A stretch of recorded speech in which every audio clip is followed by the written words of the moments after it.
তারেক রহমান দেশে আসুক, আমাদের বিএনপির উচ্চ লেভেলের নেতারাই চায় না। এতদিন কিন্তু হুজুর আপনারা একই আইন, আমরা আছি। এইবার সান্দুরা যাবা কই? আমরা তো মোটামুটি এক লাইনে আসতেছি। এইবার যাবা কো কোমরে গামছা বেঁধে নামতেছি। এরপরে যদি শিয়ালের হাতে মুরগি দাও, জুতার কপাল গলায় জুতার মালা লাগাবে, জুতার মালা। তারেক রহমানকে হিথ্রো বিমানবন্দর দেখা গেছে, তবে কি তিনি দেশে আসছেন নাকি খবরটি পুরো গুজব?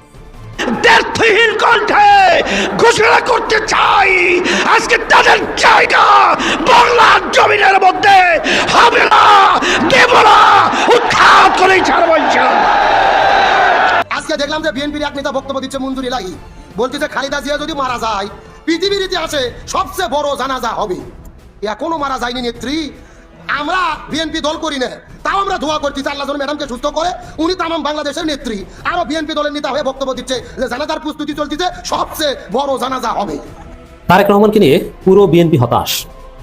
বিএনপি এখন নির্বাচন পেছানোর সুযোগ খুঁজছে, তবে পারবে না, এটা সম্ভব নয়। ওই ডাকসু নির্বাচন পেছানোর সুযোগ খুঁজছে, রিটে খুশি হয়, শিশির মনির আইনজীবী এতে ক্ষুব্ধ হয়।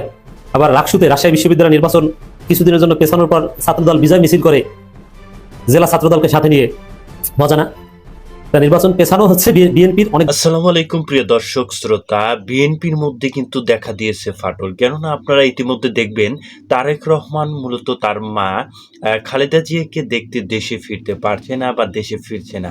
অনেকেই কিন্তু বলেছেন যে নিজেদের দলের কর্মী, বিএনপি দলের কর্মীরা তাদের কারণে কিন্তু সে দেশে ফিরতে পারছে না। আবার অন্য একজন বলেছেন যে বিএনপির একজন বড় ধরনের নেতা, সে বলেছেন যে খালেদা জিয়া মারা গেলে নাকি তার জানা যায় অনেক লোক হবে, বা তার উপলব্ধি করছে তারা যে তারা এগুলো ঠিক করে রেখেছে। তাহলে কি তাদের মধ্যে কি কোনো মানে গঞ্জনা সৃষ্টি হয়েছে, বা তাদের মধ্যে তল দিয়ে কোনো মানে স্বৈরাচারিতা কি আবারও দেখা দিচ্ছে? প্রিয় দর্শক, তার ধারাবাহিকতা আজকের এই গুরুত্বপূর্ণ ভিডিওটি অত্যন্ত গুরুত্বপূর্ণ হতে চলেছে। ভিডিওটি একটুকু স্কিপ করবেন না, আমরা ধারাবাহিকভাবে একে একে সম্পূর্ণ ভিডিওটি চলুন দেখে আসি। আমাদের বাংলাদেশের মানুষকে বারবার বোকা পেয়ে ধোকা দিয়ে ক্ষমতায় যাওয়ার পরে বারবার ওই ক্ষমতার চেয়ারে বসে আমাদের হাজার হাজার মায়ের কোলকে সন্তান হারা করেছে, আমাদের দেশের টাকা বিদেশে পাচার করেছে, এই দেশকে বারবার চোরের দিক থেকে তামাম দুনিয়ার মধ্যে ফার্স্ট বানিয়েছে। আজকে সমাবেশ থেকে সেই খুনিদেরকে, সেই চাঁদাবাজদেরকে, সেই টাকা পাচারকারীদেরকে যারা বিদেশে তাবেদারি করে আমাদেরকে গোলামের জিঞ্জিরে আবদ্ধ করে রেখেছিল, তাদেরকে সমাবেশ থেকে আজকে আমরা মেসেজ দিতে চাই যে আর খুনিদের জায়গা, আর চাঁদাবাজদের জায়গা, আর বিদেশি টাকা পাচারকারীদের জায়গা, আর আমাদের দেশকে বিদেশের তাবেদার যারা পালাতে চায় তাদের জায়গা বাংলার জমিনের মধ্যে হবে না, উৎখাত করতে হবে, মানবতা প্রতিষ্ঠিত করতে হবে। আজকে এই জনসমাবেশ থেকে আমি বিশেষ করে যারা ক্ষমতা প্রেমিক রয়েছেন আপনাদেরকে পরিষ্কারভাবে মেসেজ দিতে চাই,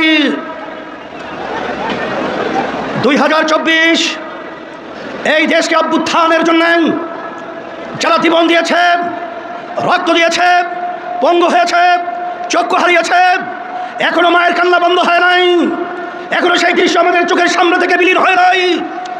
এরপরেও যারা নাকি ক্ষমতা প্রেমিকরা, যারা আমাদের বাংলাদেশের মানুষকে নিয়ে, দেশকে নিয়ে মানবতার বিরুদ্ধে যারা চাঁদাবাজ অগ্রাধিকার দিয়েছেন, যারা বিদেশি দাবিদারদের এজেন্ডা বাস্তবায়নের জন্য যারা আমাদের দেশকে অসুস্থ করার, অশান্তি করার প্রক্রিয়া করেছেন, দ্ব্যর্থহীন কণ্ঠে ঘোষণা করতে চাই, আজকে তাদের জায়গা বাংলার জমিনের মধ্যে হবে না, দেব না, উৎখাত করেই ছাড়ব ইনশাআল্লাহ। সাথে সাথে আমি বিশেষ করে যারা নাকি ক্ষমতা প্রেমিক রয়েছেন তাদেরকে আমরা বলতে চাই, বড় আশা করে আমরা গণ অভ্যুত্থানে জানের ঝুঁকি নিয়ে আমরা রাস্তায় নেমেছিলাম, কিন্তু এই চাঁদাবাজ দেখার জন্য আমরা রাস্তায় নামি নাই, মানুষকে খুন হবে এর জন্য আমরা রাস্তায় নামি নাই, আমাদের দেশের ভিতরে বড় শান্তি তৈরি হবে এই জন্য আমরা রাস্তায় জীবন দেওয়ার জন্য নামি নাই। আজকে আপনারা দেখে নেন যারা ক্ষমতা প্রেমিক রয়েছেন, আজকে সারা বাংলাদেশের আজকে মানুষের অবস্থান তাকিয়ে তাকিয়ে দেখেন যে আজকে এই সমাবেশ থেকে চাঁদাবাজদেরকে না শব্দ বলে বাংলার জমি থেকে উৎখাত করবে। আজকে যারা এদেশের টাকা বিদেশে পাচার করার প্রক্রিয়া করছেন তাদেরকে আজকে না বলে বাংলাদেশের জনগণ আপনাদেরকে প্রত্যাখ্যাত করবে। সাথে সাথে আজকে আমি সকলকে আহ্বান জানাবো, আমাদের দেশ নিয়ে বিভিন্ন ষড়যন্ত্র চলছে। যদি আমরা একাকার হয়ে যারা দেশপ্রেমিক রয়েছেন, যারা ইসলাম প্রেমিক রয়েছেন, যারা মানবতা প্রেমিক রয়েছেন, আমাদের যদি আওয়াজ তুলতে পারি, এক মালিক 10 চোরাও আমাদের ঘরের সম্পদ, আমাদের দেশের সম্পদ, আমাদের জান নিয়ে ছিনিমিনি করতে পারবে ইনশাআল্লাহ। এতদিন কিন্তু হুজুর আপনারা একই আইন, আমরা আছি। এইবার সান্দুরা যাবা কই? আমরা তো মোটামুটি এক লাইনে আসতেছি। এইবার যাবা কই? কোমরে গামছা বেঁধে নামতেছি। এরপরে যদি শিয়ালের হাতে মুরগি দাও, জুতার কপাল গলায় জুতার মালা লাগাবে, জুতার মালা।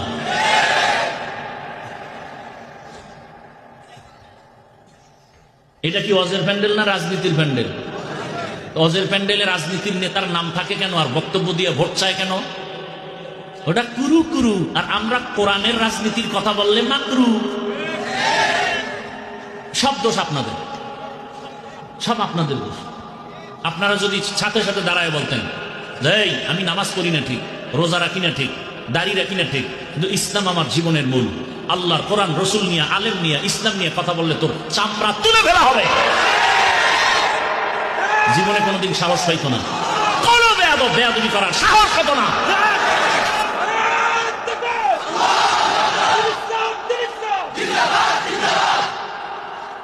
হুজুর রাজনীতি করেন কেন? রাজনীতি তোমার আব্বার টাকার কেনা সম্পদ। আমরা তো পচা রাজনীতির কথা বলি না, ইসলামের কথা বলি। আমি কোন দলের পক্ষে বলছি আওয়ামী লীগ করবা না, বিএনপি করবা না বলছি? তুমি আওয়ামী লীগ করো, বিএনপি করো, যা করো তোমার বিষয়, কিন্তু ইসলামের বিরুদ্ধে বললে চামড়া তুলে ফেলবো। ব্রেকিং খবর রয়েছে, এক বাক্যে বলতে পারি। একটি হলো পাকিস্তানের ইমরান খানের শেষ খবর পাওয়া গেছে, তিনি বেঁচে আছেন কি বেঁচে নেই সেই বিষয়টি আজকে একদম ক্লিয়ার জানিয়ে দেব। দ্বিতীয় খবরটি সোশ্যাল মিডিয়ার কয়েকটি সূত্রে ভাইরাল হয়েছে, জনাব তারেক রহমানকে হিথ্রো বিমানবন্দর দেখা গেছে। তবে কি তিনি দেশে আসছেন নাকি খবরটি পুরো গুজব? 3 নম্বর গুরুত্বপূর্ণ খবর, বিএনপি কি নির্বাচন আরো 1 বছর পেছাতে চাইছে? যদি চেয়ে থাকে কেন চাইছে? চলুন এই 3টা ইস্যুতে আপনাদের বিস্তারিত তথ্য দেওয়ার চেষ্টা করছি। প্রথমে আমি বিএনপি প্রসঙ্গে আসি, তারপর ধারাবাহিক চলে যাব পাকিস্তানের প্রসঙ্গে। নাকি আগে পাকিস্তান দিয়ে শুরু করব, বাংলাদেশ দিয়ে শুরু করি, কি বলেন? বাংলাদেশের এই মুহূর্তের 2টো প্রশ্ন। খালেদা জিয়া কেমন আছেন? বিএনপির মহাসচিব মির্জা ফখরুল ইসলাম আলমগীর বলেছেন, ডাক্তারের বক্তব্য ছাড়া কেউ কোনো বক্তব্য কোট করবেন না, কারণ তার স্বাস্থ্যের অবস্থা নিয়ে ইতিমধ্যে বিভিন্ন গণমাধ্যম, বিভিন্ন সূত্র, সোশ্যাল মিডিয়া বিভিন্নভাবে যে তথ্য দিচ্ছে সেটা গুজব আকারে প্রচার হচ্ছে। দ্বিতীয়ত, খালেদা জিয়া ভালো আছেন বা তিনি কি লাইফ সাপোর্টে আছেন, এগুলো নিয়েও সোশ্যাল মিডিয়াতে ব্যাপক আলোচনা শুনতে পাচ্ছি আমরা। তারপরে যে বিষয়টি সেটি হলো, খালেদা জিয়ার জন্য চীনে 5 জন চিকিৎসক এসছেন, যুক্তরাজ্য থেকেও বাংলাদেশে আসছেন আরো চিকিৎসক, এবং খালেদা জিয়াকে ভিআইপি ঘোষণা দিয়ে তার নিরাপত্তায় এসএসএফ নিয়োগ দেওয়া হয়েছে। সরকার বলছে তারেক রহমানের আগমন সম্পর্কে তিনি চাইলে একদিনের ট্রাভেল পাস দেওয়া হবে এবং তাকে সম্পূর্ণ নিরাপত্তা দেওয়া হবে। তারপরও তারেক রহমান আসছেন কি আসছেন না, এই শঙ্কা প্রশ্নগুলো উঠে এসছে তারেক রহমানের সোশ্যাল মিডিয়া একটি পোস্ট কেন্দ্র করে। এরপর বিএনপির ভেতরের দুর্বলতা অনেক বড়ভাবে উঠে এসছে। যে দেশে জনাব তারেক রহমান নিজেকেই নিজে নিরাপদ মনে করছেন না, সেই দেশে জনগণের ভাগ্যে কি আছে? আদৌ কি এই দেশ স্বাধীন হয়েছে, নাকি এখনো আমাদের বাংলাদেশের শত্রুরা দূর থেকে এই দেশকে কন্ট্রোল করছে? এই প্রশ্ন উঠছে। সোশ্যাল মিডিয়াতে হিথ্রো বিমানবন্দরের ভেতরের একটি ছবি বের হয়েছে। ছবিটা খুবই স্পষ্ট নয়, তবে তারেক রহমানের মতো দেখতে একজন, পাশে একজন নারী দাঁড়িয়ে আছেন, সামনে একজন শর্ট প্যান্ট পরা ব্যক্তি দাঁড়িয়ে আছে। তো এই ছবিটি সোশ্যাল মিডিয়ায় ভাইরাল করে অনেকেই বলছেন যে তারেক রহমান হিথ্রো বিমানবন্দর থেকে বাংলাদেশের উদ্দেশ্যে রওনা হচ্ছেন আজকের ফ্লাইটে। এ ব্যাপারে আমি তারেক রহমানের ঘনিষ্ঠ কয়েকজনকে নক দিয়েছি লন্ডনে, যারা তারেক রহমানের সাথে সার্বক্ষণিক থাকে বা তার খোঁজ খবর জানেন। তাদের যে উত্তর সেটি হলো, তারা বলছেন যে তারেক রহমান এখনই বা আজকেই দেশে ফিরছেন না। যদি ফিরে থাকেন হয়তোবা সেই বিষয়টিকে খুব গোপন আকারে রাখা হচ্ছে। এখন 2টো বিষয় খেয়াল করেন। একটি হলো, তারা আমাকে যে তথ্য দিয়েছেন, যেহেতু আমি তারেক রহমানের মিডিয়া সেলে কাজ করি, সেই হিসেবে আমাকে মিথ্যে বলার কথা নয়। দ্বিতীয়ত, হয়তোবা তারা চান না এই বিষয়টি ফ্ল্যাশ হোক। কিন্তু তারেক রহমান যদি সত্যিকার অর্থে বিমানে ওঠেন, তার মতো একজন ভিভিআইপি বা ভিআইপি বা বাংলাদেশের সবচেয়ে জনপ্রিয় রাজনৈতিক দলের প্রধান ব্যক্তিটি যদি বিমানে ওঠেন, তবে অজস্র ক্যামেরা সেই দৃশ্য ধারণ করবে, এটা নিঃসন্দেহে বলা যায়। তাহলে সোশ্যাল মিডিয়ার তথ্যটি কি গুজব নাকি সত্যি?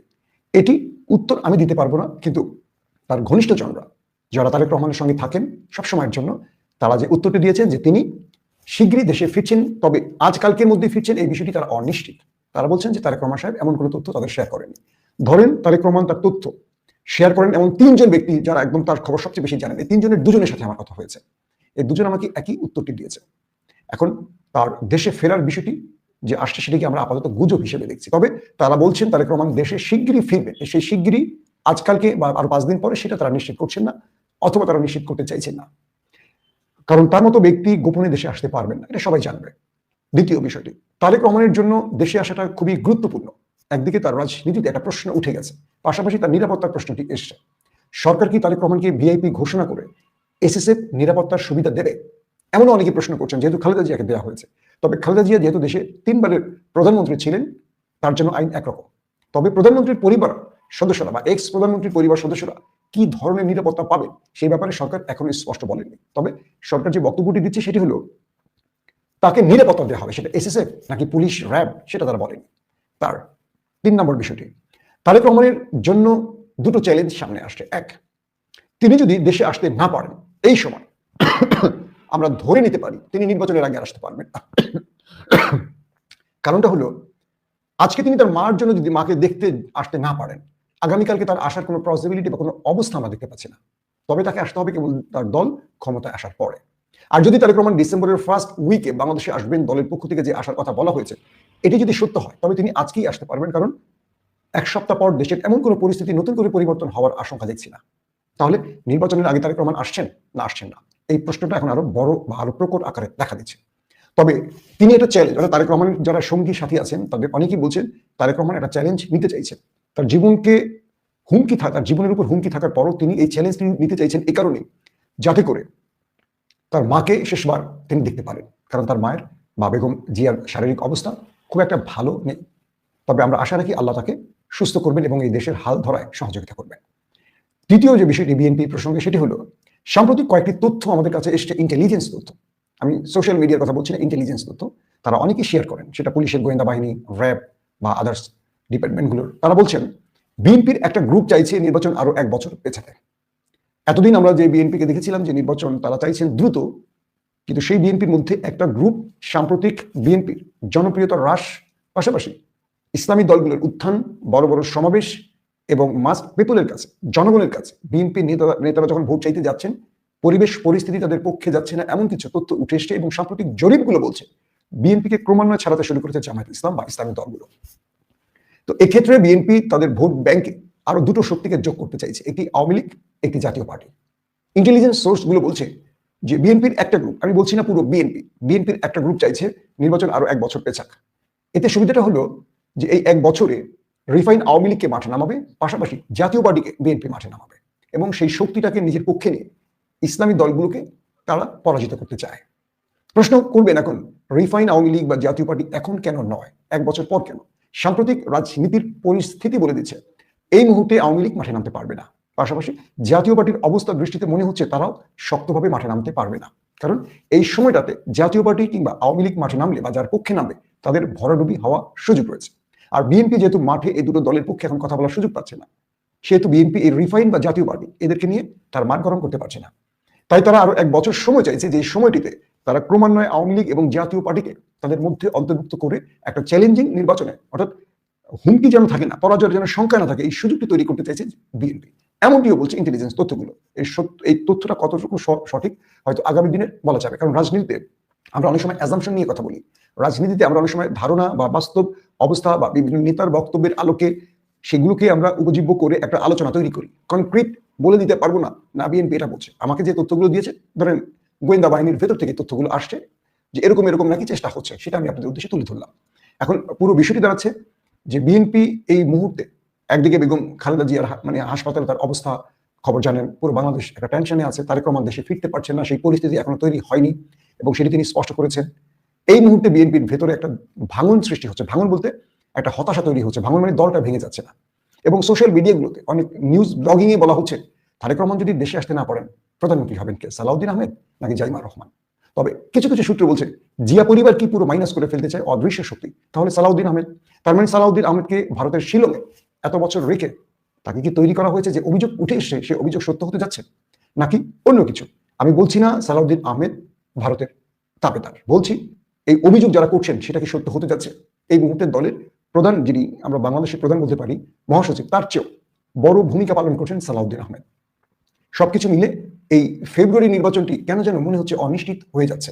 সরকার ফেব্রুয়ারিতে নির্বাচন করতে পারবে, বা সরকার পারলেও বাকি দলগুলো থাকবে, কোন দিকে যাবে রাজনৈতিক পরিস্থিতি, সেটা নিয়েও নতুন করে টেনশন বা সন্দেহ সৃষ্টি হচ্ছে। তবে জামাতের নেতারা বলছেন তারা ফেব্রুয়ারিতে নির্বাচন চাইছেন। এখন দেখার পালা বিএনপিকে নিয়ে যে অভিযোগ আসছে সত্য কি মিথ্যা। পাশাপাশি জামাতের নায়েবে আমির তিনি স্পষ্ট করে একটি কথা বলেছেন যে বেগম খালেদা জিয়া এই দেশটাকে আমাদের শত্রুদের হাত থেকে রক্ষা করেছেন, তিনি না থাকলে এই দেশ বহু আগে চলে যেত তাদের খপ্পরে। এই বক্তব্যটি আমার খুব ভালো লেগেছে। দলমত নির্বিশেষে প্রত্যেকে খালেদা জিয়ার কাছে একটা আশ্রয় খুঁজে পান, তাকে একটা বটগাছ মনে করে বাংলাদেশের সকল রাজনৈতিক দল, শুধু আওয়ামী লীগ ছাড়া।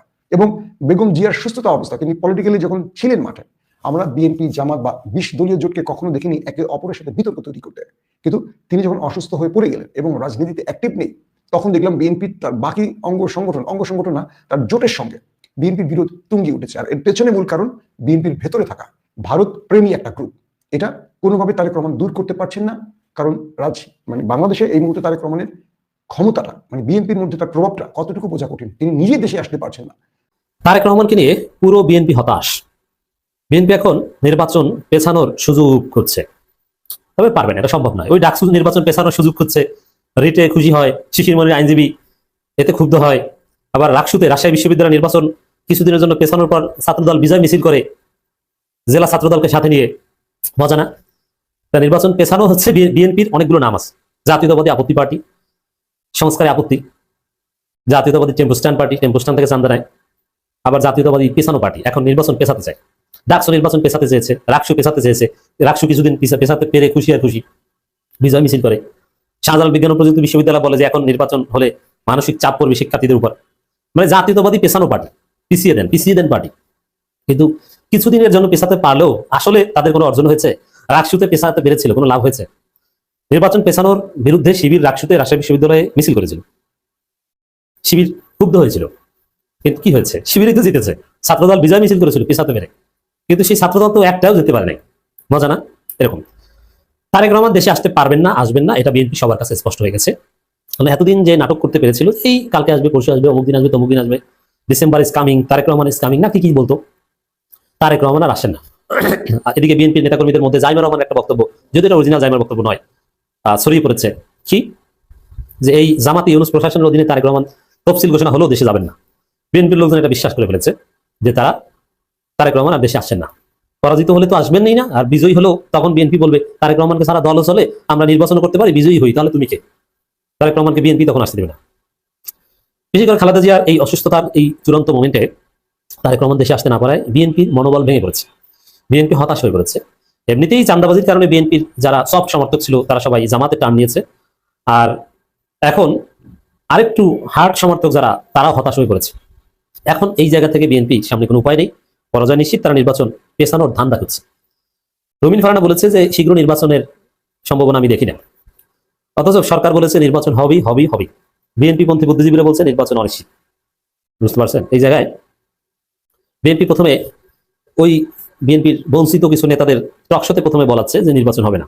বিএনপি নেতারা এখন পর্যন্ত বলে নাই, কিন্তু তারা কিছুদিনের মধ্যে বলবে নির্বাচনের পরিবেশ নাই, নির্বাচন হবে না, এটা তারা বলবে। তবে বিএনপির মিত্র যারা সিট পার্টি, যাদেরকে বিএনপি সিট দিবে বলে প্রতিশ্রুতি দিয়েছে, সিট জিতে আসবে, যদিও তারাও এখন বিএনপির কাছে যায় না, কারণ বিএনপি নিজেরাই জিততে পারবে না, তারা বিএনপিকে জেতাবে কিভাবে? আর যতটুকু সম্ভাবনা ছিল তারা ধানের শীষে নির্বাচন করতে পারবে না, তাদের নির্বাচন করতে হবে মূলা মার্কায়, বেগুন মার্কায়, কেতলি মার্কায়, বদনা মার্কায়। এই পরিস্থিতিতে বিএনপি জোটের শরিক হলেও জেতা কঠিন হয়ে যাবে। ধানের শীষ পেলে একটা ভাব থাকতো, সেটাও নাই, কারণ সিট পার্টিগুলোর আগ্রহ বিএনপির প্রতি তেমন নাই। তারপরও কিছু সিট পার্টি আছে, কিছু তো করার নাই, যদি পাই এই আশায় বিএনপির সাথে আছে। তো বিএনপি সিট পার্টিগুলোর মাধ্যমে এখন বলাচ্ছে, কি বলাচ্ছে? যে নির্বাচন হবে না, নির্বাচন অনিশ্চিত, এটা তোমরা বলো। এখন এরা বলা শুরু করেছে। কিছুদিন পর বিএনপি স্থায়ী কমিটির আমি সোলাইমান বলছি, আপনারা লিখে রাখেন, কিছুদিন পর বিএনপির স্থায়ী কমিটির সদস্যরা বলবে নির্বাচন হবে না, নির্বাচন অনিশ্চিত। এখন বলছে বিএনপি লেসপেন্সার, বিএনপি সিট পার্টিরা, এখন বলছে নমিনেশন বঞ্চিত রুমিন ফারহানারা, সামনে বলবে সালাউদ্দিন মির্জা, ফখরুলরা। কিন্তু এটা বললেও লাভ নেই, নির্বাচনে বিএনপিকে অংশগ্রহণ করতে হবে এবং সেকেন্ড হতে হবে, নইলে হারিয়ে যাবে। পরপর 2 নির্বাচনে অংশগ্রহণ না করলে তাদের নিবন্ধন নিয়েও প্রশ্ন উঠে। 24 অংশগ্রহণ করে নাই, এখন যদি আবার 26 অংশগ্রহণ না করে তাহলে বিএনপি নিবন্ধন থাকে কিনা এটাই একটা প্রশ্ন, কিছু করার নাই। তো দর্শক, বিএনপির জোটের একজন মিত্র, শ্রদ্ধেয় ব্যক্তিত্ব, আমি তাকে লেসপেন্সার বা সিট পার্টি এগুলো বলবো না, কিন্তু অন্যান্য অনেক আছে। কর্নেল অলি স্যার, আমি তাকে স্যার বলে ডাকি, আমার অত্যন্ত শ্রদ্ধেয়। তিনি বলছেন নির্বাচন নিয়ে সন্দেহ একেবারে অমূলক নয়। তো এটি হচ্ছে বিএনপির স্ট্র্যাটেজি। তো নির্বাচন অনিশ্চিত, নির্বাচন নিয়ে সন্দেহ, এই ন্যারেটিভ, এই কথা বাজারে ছেড়ে দিচ্ছে, এই কথা বাজারে প্রচার করছে বিএনপি, প্রচার করা শুরু হয়ে গেছে। বিএনপি কর্নেল অলিদের মাধ্যমে প্রথমে এটা বাজারে একটু টেস্ট করবে, তারপরে বিএনপির স্থায়ী কমিটির সদস্যরা বলা শুরু করবে। এতদিন কিন্তু বলেনি। এখন কেন কর্নেল অলির কাছে নির্বাচন নিয়ে সন্দেহ? তারেক রহমান আসতে পারছেন না, তারেক রহমান আসবেন না, খালেদা জিয়া নাই নির্বাচনে, এখন অনিশ্চিত, এছাড়া কোনো যুক্তি নেই। বরং আমরা দেখছি যে নির্বাচনের পথে বাধাগুলো অতিক্রম করে, যেমন জুলাই সনদের আইনি ভিত্তি হচ্ছে, গণভোটের ফয়সালা হয়েছে, আওয়ামী লীগের বিচার হচ্ছে, আমরা যে কন্ডিশনগুলোর কারণে নির্বাচনের বিরোধিতা করতাম সেই কন্ডিশনগুলো ফুলফিল হয়েছে। এখন নির্বাচন অনিশ্চিত হওয়ার প্রশ্নই আসে না। কিন্তু বিএনপির কাছে, বিএনপি পন্থীদের কাছে, বিএনপির জোটের কাছে কেন অনিশ্চিত হয়ে যায়? তারেক রহমান নাই, সেকেন্ড হওয়াটা কঠিন হয়ে যাবে। এটা বিএনপির সামগ্রিক প্ল্যানের অংশ, নির্বাচন নিয়ে সন্দেহ প্রচার করা, কিন্তু কিছু করতে পারবে না। অলি আহমেদ বলেন নির্বাচন নিয়ে জনমনে যে সন্দেহ তৈরি হয়েছে, জনমনে কোনো সন্দেহ তৈরি হয়নি, বিএনপির মনে পরিকল্পিত সন্দেহ তৈরি হয়েছে এবং বিএনপি পরিকল্পিতভাবে জনমনে সন্দেহ ঢুকানোর চেষ্টা করছে। কিন্তু আপনারা পারবেন না। কেন পারবেন না? এই যে আমরা বলছি, এই কারণে পারবেন না। আর আপনাদের কথার চাইতে আমাদের কথার তাসির বেশি, আমাদের জনপ্রিয়তা বেশি, আমাদের কথা বেশি মানুষ শুনে। তো একেবারে অমূলক নয়। এখানে সরকারের সদিচ্ছার অভাব খেয়াল করা যাচ্ছে। ওই জিলুর রহমানের বক্তব্য মেরে দিচ্ছে সরকারের, অথচ সরকার পুরোপুরিভাবে প্রস্তুত। আর 1-1.5 সপ্তাহের মধ্যে তফসিল। এলডিপি সভাপতি বলেন 24-এর নির্বাচনে পুলিশের কাছ থেকে অস্ত্র লুট এবং অনেক আওয়ামী লীগ পন্থী পুলিশ সদস্য অস্ত্র এদিক ওদিক করেছে। সেসব অস্ত্র এখন জনগণের কাছে পৌঁছে গেছে। নির্বাচনকে সামনে রেখে সেসব অস্ত্র ঝঞ্ঝানি শুরু হয়েছে, অথচ সরকার নির্বাক দেখা যাচ্ছে, সরকারকে অস্ত্র উদ্ধারের কোনো তৎপরতা নাই। অস্ত্র উদ্ধার শুরু আশা করছি সম্পূর্ণ ভিডিওটি মনোযোগ সহকারে দেখেছেন এবং বুঝতে পেরেছেন আজকের এই ভিডিওটি কতটা গুরুত্বপূর্ণ এবং কোন দিকে ইঙ্গিত করেছে। হ্যাঁ দর্শক, ভিডিওটি ভালো লাগলে অবশ্যই লাইক করবেন, চ্যানেলে নতুন হলে অবশ্যই সাবস্ক্রাইব করে আমাদের সাথেই থাকবেন। ধন্যবাদ।